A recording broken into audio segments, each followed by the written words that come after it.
Hi everyone, welcome to RKV blogs. RKV blogs को आप सभी को स्वागत है। ठीक है। आपने कई बार देखा होगा जितने भी मतलब प्रैक्टिकल फील्ड में जो लोग रहते हैं वो जनरली क्या कहते हैं, किताबी ज्ञान किसी काम का नहीं, प्रैक्टिकल सीखो। अब देखो इसका इसका ड्रॉबैक्स क्या होगा, मैं कई बार अपने वीडियो में बता चुका हूँ। अच्छा, एक चीज़ मुझे बताओ, ये जितने भी लोग आपको ये सजेशन देते हैं कि किताबी ज्ञान किसी काम का नहीं, आप एक बार उनसे ये चीज़ पूछो कि सर आपके पास कितने बुक हैं, पहले बताओ। दूसरा, आपके पास कितने रफ नोट है, वो बताओ। तीसरा, आप रफ नोट में कितने चीज़ प्रैक्टिस कर चुके हो, वो बताओ। तभी पता चलेगा ना किताबी ज्ञान किसी काम का है भी या नहीं है। और दूसरा बात, हम जब पढ़ाई करते थे ना, जब स्टूडेंट लाइफ में थे, हमें हमारे जितने भी टीचर, उन्होंने हमको ये सिखाया कि मतलब वो एक प्रॉब्लम देंगे एंड उसके बारे में ये कहेंगे कि इस प्रॉब्लम का जो भी सल्यूशन होगा या इसका जो भी कॉन्सिक्वेंसेस होगा, या फिर इसके बारे में तुम कितना सोचते हो, चाहे पॉजिटिव हो चाहे नेगेटिव हो, या मतलब इसको किस किस कितने एंगल में इसे सॉल्व किया जाना चाहिए, चाहे आपका आंसर गलत हो चाहे आपका आंसर सही भी हो। तो टीचर ने हमको ये स्कोप दिया था, तभी जाकर के आज हम जो बोल पा रहे हैं ना, वो इसी के कारण है, क्योंकि उन्होंने हमको स्कोप दिया था। दूसरी बात, मैं आज मेरे जितने भी स्टूडेंट हैं उनको भी यही सेम बात मैं बोलना चाहता हूँ कि ये जितने भी लोग आजकल मतलब हो रहे हैं, खास करके प्रैक्टिकल फील्ड में जो लोग बैठे हैं, वो बोल रहे हैं किताबी ज्ञान किसी काम का नहीं। मतलब वो थियोरी को सीधा इंडिकेट कर रहे हैं कि थियोरी ये किसी चीज़ का काम का ही नहीं, वो सीधा बोल रहे हैं। अब मैं अपने जितने भी स्टूडेंट हैं उनको एक चीज़ बोलना चाहता हूँ कि उनका स्टेटमेंट है थियोरी ज्ञान किसी काम का नहीं। अब मैं आपको स्कोप दे रहा हूँ, इसको आप कितने ब्रॉड सेंस में इसे सेंस कर पा रहे हो, पहले ये चीज़ जानो। तो मैं कुछ एग्जाम्पल दे रहा हूँ, अगर आपके दिमाग में ये थॉट नहीं आ रहा है, हालांकि ये मेरे दिमाग में ये थॉट आ रहा है, हो सकता है मैं गलत हूँ एंड हो सकता है मैं सही भी हूँ। मेरे दिमाग में जो थॉट आ रहा है, पहली चीज़, आप सभी को पता होगा आजकल के जितने भी ऑफिस है वहाँ पर टॉक्सिक कल्चर हुआ है। पता है इसका एक मेजर कंट्रीब्यूशन जाता है, हम ज़्यादा प्रैक्टिकल ओरिएंटेड हो गए हैं एंड हमने बुक खरीदना छोड़ दिया है, रफ नोट यूज करना हमने छोड़ दिया है, थ्योरी क्लास अटेंड करना कहीं ना कहीं कम हो गया है इसके कारण। दूसरा, इसमें गवर्नमेंट का भी एक रोल होता है। थियोरिटिकल जो नॉलेज है उसका वैल्यू इसीलिए कम हो गया है क्योंकि गवर्नमेंट कॉम्पिटिटिव जितने एग्जामिनेशन जो होता है, गवर्नमेंट जॉब जितने होते हैं, फार्मासिस्ट का हो, डीआई का हो, हम हमारी फील्ड के अगर बात करेंगे तो वो पोस्ट कहीं ना कहीं कम हो चुका है। अब जब कम हो चुका है, क्योंकि पहले क्या होता था, इसी पोस्ट की तैयारी कर जब आप करोगे वहाँ पर आप क्या पढ़ाई करते हो, थ्योरी की पढ़ाई करते हो। तो पोस्ट अब नहीं आ रहा है, या अगर आ रहा है तो बहुत कम आ रहा है, तो इसी कारण से थ्योरी बहुत ज़्यादा नेगलेक्ट हो गया। एंड ऊपर से मैंने कहा था कि प्रैक्टिकल जो होता है वो सिर्फ आपका पेट पाल सकता है, प्रैक्टिकल का और किसी से भी कोई रोल नहीं। हमने भी प्रैक्टिकल बहुत किया है और तब जाकर के हमें ये समझ में आया है कि अगर आपके पास ज्ञान नहीं है तो आप कितना भी प्रैक्टिकल करो उसमें मज़ा नहीं है। ये एक एंगल हो सकता है। देखो मैं कहाँ कहाँ तक सोच पा रहा हूँ, और एक सोच में जो सोच पा रहा हूँ, तो थ्योरी में वैल्यूशन कम हो जाएगा और प्रैक्टिकल में वैल्यूशन क्या हो जाएगा, बढ़ जाएगा। तो ज़्यादा लोग प्रैक्टिकल फील्ड में जाएंगे। प्रैक्टिकल फील्ड मतलब क्या होता है, या तो हॉस्पिटल सेक्टर या तो आपका फार्मास्यूटिकल मैन्युफैक्चरिंग सेक्टर। तो वहाँ पर ज़्यादा कैंडिडेट आ जाने से क्या होगा पता है, जितने भी फार्मास्यूटिकल मैन्युफैक्चरिंग प्लांट जितने भी होते हैं या हॉस्पिटल होते हैं, उनमें वर्कर की भरमार रहेगा, ह्यूमन रिसोर्स की कभी कम नहीं होगा। तो उन्हें एक आज़ादी मिल जाएगा कि जिसको रखना है रखो, जिसको फेंकना है फेंक दो। सीधी बात मैं बोल रहा हूँ।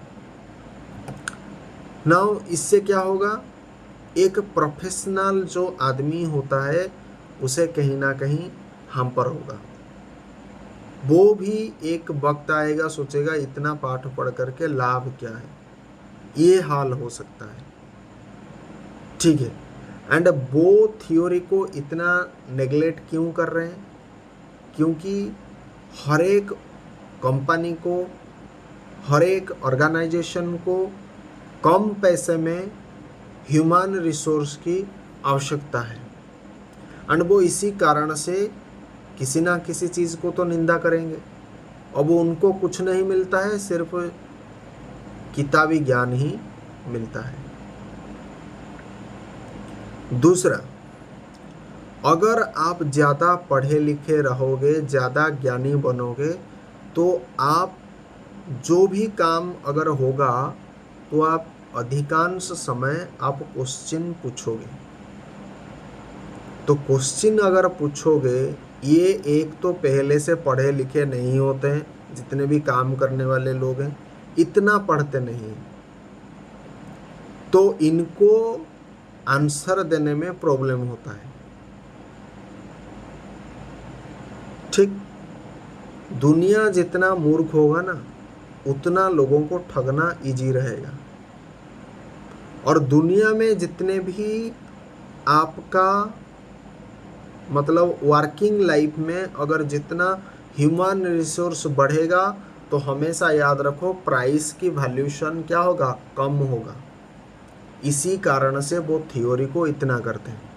नाउ अगर आप पहले थ्योरी करोगे बाद में प्रैक्टिकल करोगे, इससे पता है क्या होगा, क्योंकि थ्योरी करने में अच्छा खासा टाइम जाएगा, उसके बाद प्रैक्टिकल एक्सपीरियंस करने के लिए अच्छा खासा टाइम जाएगा। इससे होगा क्या, इससे कंपनी में एक बैलेंस मेंटेन होगा एंड वो मन मर्जी काम नहीं कर पाएंगे। एंड अगर मन मर्जी काम नहीं कर पाएंगे, एक तो ह्यूमन रिसोर्स कम हो जाएगा, दूसरा मन मर्जी काम नहीं कर पाएंगे, तो उससे क्या होगा, आपका प्राइस स्ट्रक्चर बढ़ेगा। हमेशा याद रखो, ह्यूमन रिसोर्स घटेगा तो प्राइस बूम होगा। ठीक है, एंड आजकल जो इतना कहते हो फार्मासिस्ट का सैलरी इतना कम है, इतना कम है, इतना कम है, एक फ्रेशर को इतना दिया जाता है, इसका कारण कहीं ना कहीं थ्योरी के लिए हमारे अंदर जो नेग्लिजेंस है, जो एक खामख्याली प्रवृत्ति है, वो कहीं ना कहीं उत्तरदायी है। और एक कारण बता सकता हूँ थ्योरी का इतना नेग्लिजेंस क्यों हुआ है। मान लीजिए आप कोई भी ड्रग पढ़ रहे हो, पैरासीटामोल हो गया, आइबुप्रोफेन हो गया, ट्रांक्सामिक एसिड हो गया, अजिथ्रोमाइसिन हो गया, स्पाइरोनोला, कुछ भी, मतलब विटामिन बी कॉम्प्लेक्स हो गया, आयरन फॉलिक एसिड हो गया, जिंक हो गया, हर एक ड्रग कहीं ना कहीं ओफ्लोक्सासिन, ऑर्निडाजोल, सिप्रोफ्लोक्सासिन, अल्बेंडाजोल, ये जितने भी ड्रग होते हैं इनके अंदर कहीं ना कहीं एडवर्स ड्रग रिएक्शन होता है। ना इनके अंदर जो एडवर्स ड्रग रिएक्शन होता है, क्या आपको पता है, ये बॉडी के हर एक सिस्टम के वाइज एडवर्स ड्रग रिएक्शन होता है। लेकिन बुक में हम कितना पढ़ते हैं, मैक्स टू मैक्स 5 या 10 होगा। भाई मैं आपको बता रहा हूँ, एक सिस्टम के अंदर बहुत सारे एडवर्स ड्रग रिएक्शन होता है, कम से कम 5-10 तो आराम से निकल जाएगा।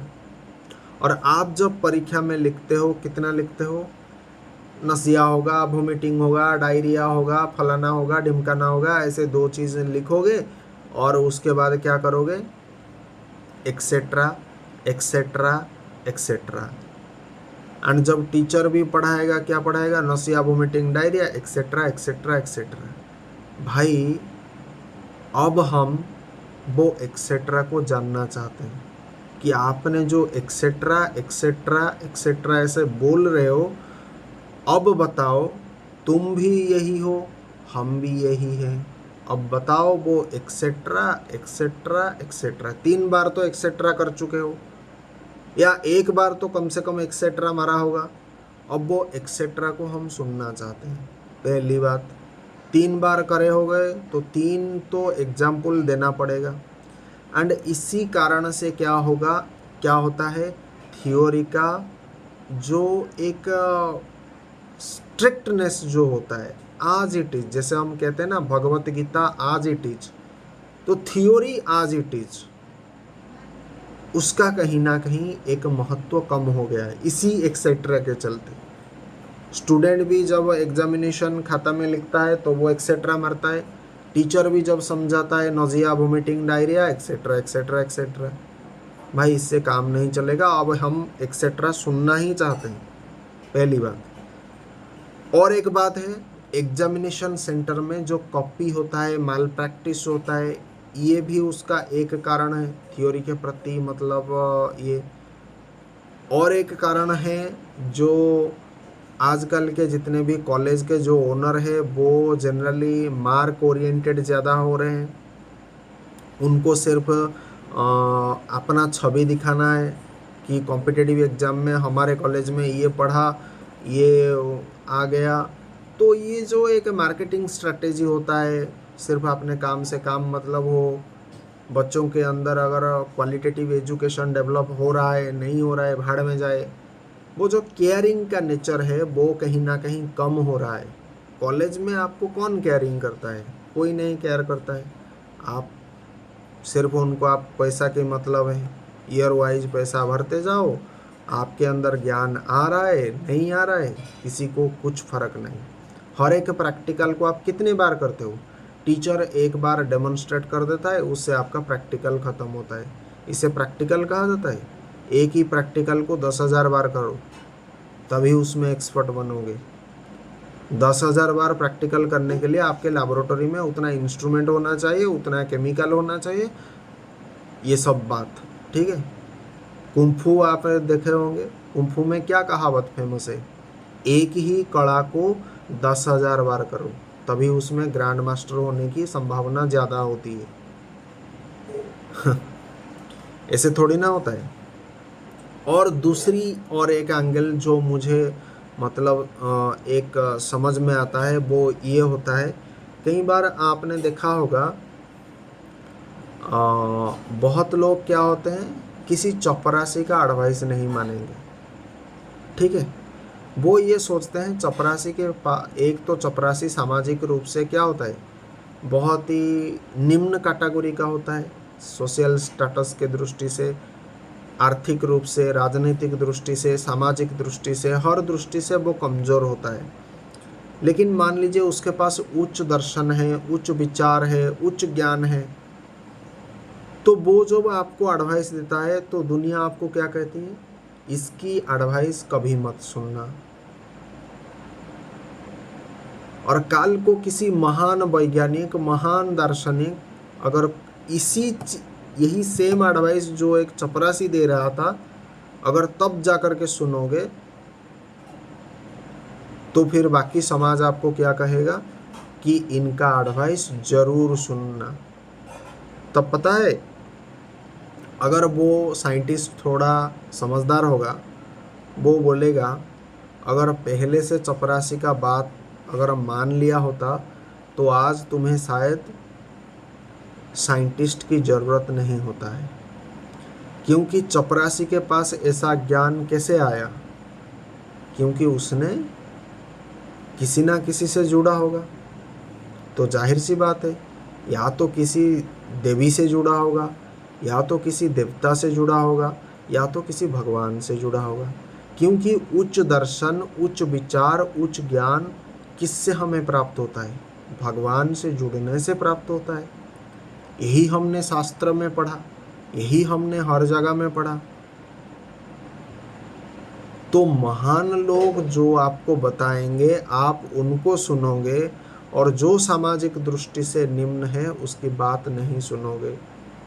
ये तो नाइंसाफी है ना, ये तो अच्छा नहीं है ना। तो इसी कारण से भी थियोरी का कहीं ना कहीं नेग्लिजेंस हुआ है। तो मैं भी सामाजिक रूप से अब उत्तम नहीं हूँ, मेरे पास भी उतना ज्ञान नहीं जितना शायद विकास दिव्य कीर्ति के सार पास जितना ज्ञान होगा। भारत में बहुत बड़े बड़े टीचर हैं, उनके पास जो नॉलेज है शायद हमारे पास वो नहीं, या फिर हम उनके बराबरी में नहीं आते हैं।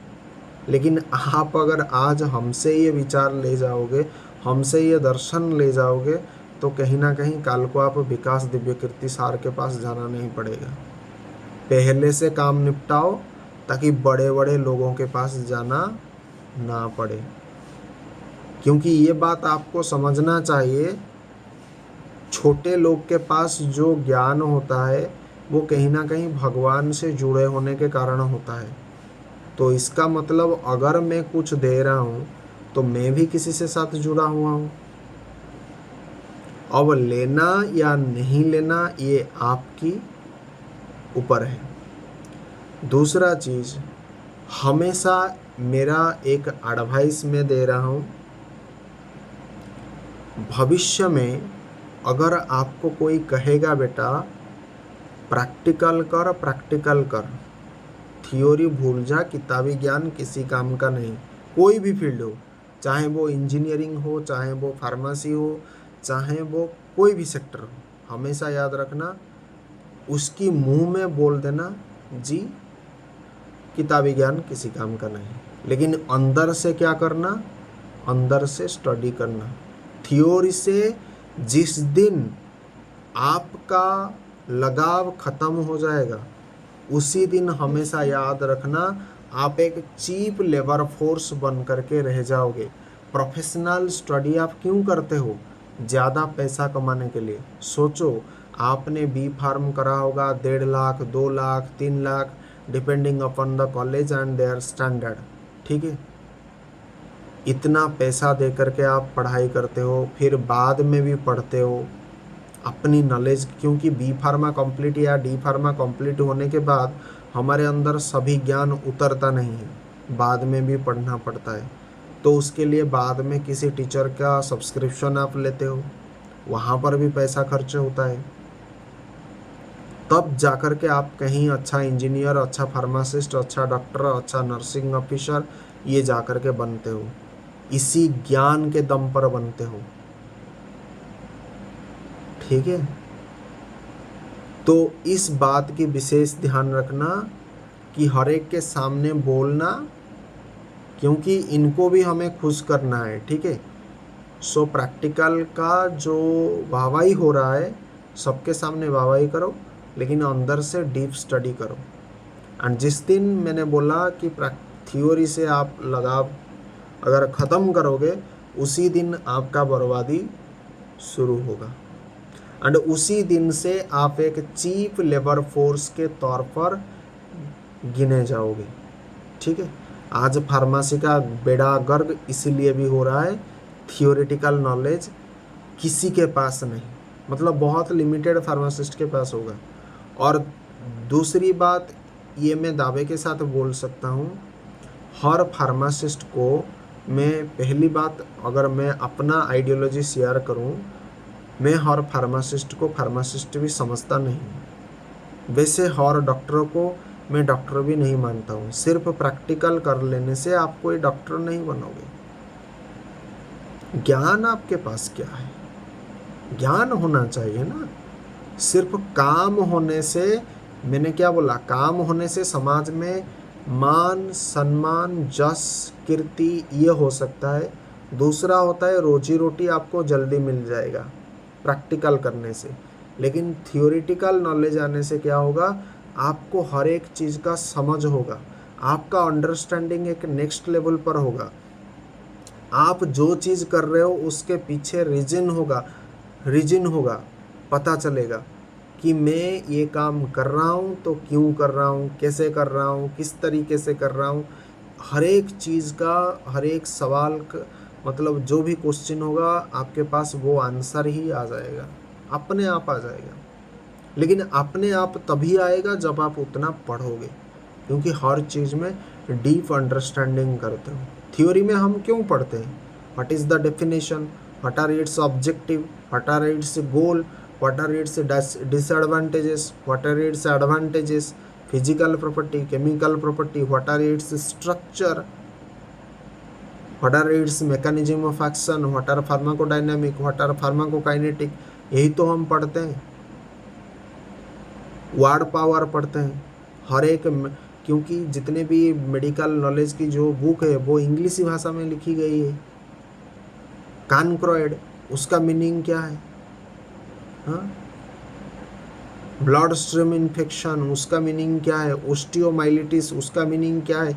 पाइलोनेफ्राइटिस, उसका मीनिंग क्या है। हर एक चीज़ को मतलब हमारे रीजनल भाषा में हम क्या करते हैं, कन्वर्ट करते हैं, जानने की कोशिश करते हैं भाई पाइलोनेफ्राइटिस क्या है।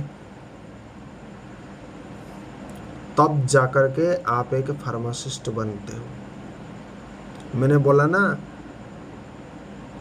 आपका जो सर्टिफिकेट है वो किसी काम का नहीं। आपने बी फार्मा कंप्लीट किया है, आपने एम फार्मा कंप्लीट किया है, उस सर्टिफिकेट का कुछ मतलब नहीं, कुछ सिखाते नहीं। अधिकांश कॉलेज में मतलब प्रैक्टिकल इंस्ट्रूमेंट रहता भी नहीं है प्रॉपर। मतलब प्रैक्टिकल तो छोड़ो, थियोरिटिकल नॉलेज मैंने जिस तरह से बोला है ना, आजकल के टीचर भी एक्सेट्रा एक्सेट्रा एक्सेट्रा ऐसे मार रहे हैं, एक्सेट्रा। अब हम सुनना चाहते हैं वो एक्सेट्रा क्या है, nausea, vomiting, diarrhoea, etcetera etcetera etcetera. भाई एक ड्रग का कम से कम 50-60 ड्रग रिएक्शन होगा, और तुम 3 या 5 10 बोल, 10 भी नहीं, मैंने कभी नहीं देखा है। अच्छा खासा एग्जाम्पल दो, 50 अगर एडवर्स ड्रग रिएक्शन है तो रूल तो कहता है आप 50 याद रखना चाहिए। लेकिन छोड़ो, आप रूल को अगर थोड़ा, अच्छा, जिस दिन हम क्या करते हैं, जिस दिन देखना हम कंप्रोमाइज़ करना शुरू कर देते हैं, जैसे कि अरे छोड़ो 50 नहीं, कम से कम 25, तो हमेशा याद रखना उसी दिन से हमारा बेड़ा गर्क होता है, क्योंकि उसी दिन से आप थ्योरी का असम्मान कर रहे हैं। एक ड्रग में अगर 50 एडवर्स ड्रग रिएक्शन या साइड इफेक्ट आ रहा है तो इसका मतलब एक फार्मासिस्ट को, एक डॉक्टर को, एक नर्स को जो इसकी पढ़ाई करते हैं, उतना चीज़ आपको आना चाहिए।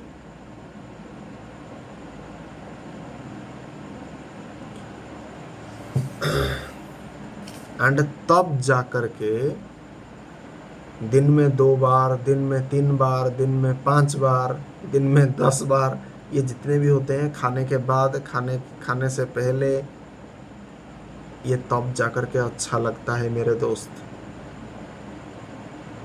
जब सही समझ हो तब जा कर के कहीं मज़ा आता है पढ़ने के। जब आप काम करोगे ना, उस काम को, उस काम जो करते हो, वो काम के वक्त इस चीज़ को सोचो कि इसको 2 बार क्यों दिया गया है, इसको 3 बार क्यों दिया गया है, इसको इतना mg में 1 ग्राम ओडी क्यों दिया गया है, 2 ग्राम ओडी क्यों दिया गया है। अच्छा, थ्योरी में हमने पढ़ा था 1 ग्राम ओडी, और प्रैक्टिकल में दे रहे हैं 1 ग्राम ओडी। तब जा कर के मज़ा आएगा सर जी पाठ पढ़ने का, वरना फिर पाठ का कोई महत्व नहीं है। इतना चीज़ एक्स्टैब्लिशमेंट होगा तभी जाकर के थ्योरी का, मैं समझता हूँ, कुछ काम बनेगा। तो आज के ब्लॉग के लिए इतना ही। मिलते हैं किसी और एक इंटरेस्टिंग ब्लॉग के साथ। तब तक के लिए जय हिंद, वंदे मातरम, भारत माता की जय। Thanks for watching. नमस्कार।